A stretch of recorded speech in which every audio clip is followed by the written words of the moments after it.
நம்ம சேனலை இப்பதான் ஃபர்ஸ்ட் டைம் பாக்குறீங்கன்னா மறக்காம நம்ம சேனலை சப்ஸ்கிரைப் பண்ணுங்க. கூடவே பக்கத்துல இருக்க பெல் ஐகானையும் கிளிக் பண்ணுங்க. வாங்க ஃப்ரெண்ட்ஸ், வீடியோக்குள்ள போகலாம்.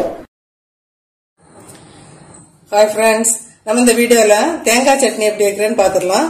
ஹோட்டல் ஸ்டைல் தேங்காய் சட்னி இப்ப எப்படி வைக்கிறேன்னு பார்க்க போறோம்.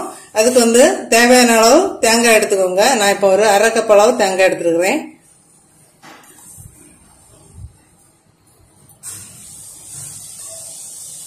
இப்ப இதுல ஒரு சின்ன வெங்காயம், ஒரு 4 சின்ன வெங்காயம் சேர்த்துடலாம். அதுக்கப்புறம் காரம் ரொம்ப இருக்காது. நீங்க காரத்துக்கு ஏற்ப கொஞ்சம் கம்மியா, நம்ம மற்றபடி வைக்கிறத விட கொஞ்சம் கம்மியா வச்சுக்கலாம். நான் ஒரு சின்ன மிளகு அப்படிதான் எடுத்திருக்கிறேன். அதனால ஒரு 4 பச்சை மிளகு எடுத்திருக்கிறேன். அப்புறம் ஒரு சின்ன துண்டு இஞ்சி, 2 பல் பூடு, அப்புறம் ஒரு அரை டீஸ்பூன் ஜீரகம், கொஞ்சமா புதினா இலை, கொஞ்சம் ஃப்ரெஷ்ஷான புதினா இலை எடுத்துக்கோங்க. இப்ப இது கூடவே ஒரு 2 டேபிள் ஸ்பூன் பொட்டுக்கடலை சேர்த்துடலாம். 2 டேபிள் ஸ்பூன் எடுத்துக்கோங்க. இப்போ தேவையான அளவு கல்லுப்பு, இப்ப இதையும் இதுல சேர்த்து நம்ம அரைக்க போறோம். இப்போ ஹோட்டல் ஸ்டைல் சட்னில ரொம்ப காரம் இருக்காது, ஆனா லைட்டா ஒரு ஸ்வீட் டேஸ்ட் இருக்கும். அதுக்கு நம்ம எப்பவுமே சட்னி அரைக்கும் போது தண்ணி சேர்த்து அரைப்போம். ஆனா இதுல கொஞ்சமா பால் சேர்த்து அரைச்சுக்கோங்க.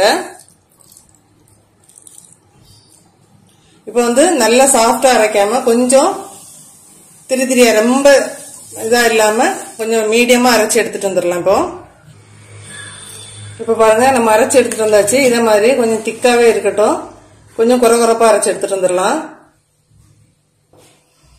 இப்ப நம்ம அரைச்சு வச்சதை பாத்திரத்துக்கு மாத்திட்டோம். இந்த அளவு பதத்துல இருக்கட்டும். நம்ம மிக்ஸி ஜார்ல கொஞ்சமா தண்ணி சேர்த்து எடுத்து வச்சாச்சு. இனிப்ப தாளிச்சு சேர்த்துடலாம்.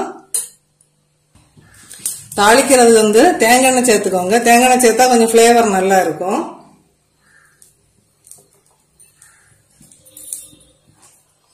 இப்ப எண்ணெய் சூடாயிட்டு இதுல இப்போ கடுகு உளுந்த பருப்பு சேர்த்துடலாம்.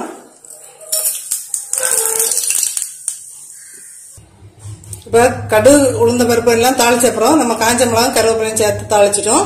இப்ப இதை நம்ம சட்னியில சேர்த்துடலாம். இப்ப நம்ம சட்னியில சேர்த்துட்டு நல்லா மிக்ஸ் பண்ணி சர்வ் பண்ணிடலாம். இப்ப சூப்பரான ஹோட்டல் ஸ்டைல் சட்னி ரெடி ஆயிட்டு. இதே மெத்தட்ல ட்ரை பண்ணி பார்த்துட்டு மறக்காம கமெண்ட் பண்ணுங்க ஃப்ரெண்ட்ஸ்.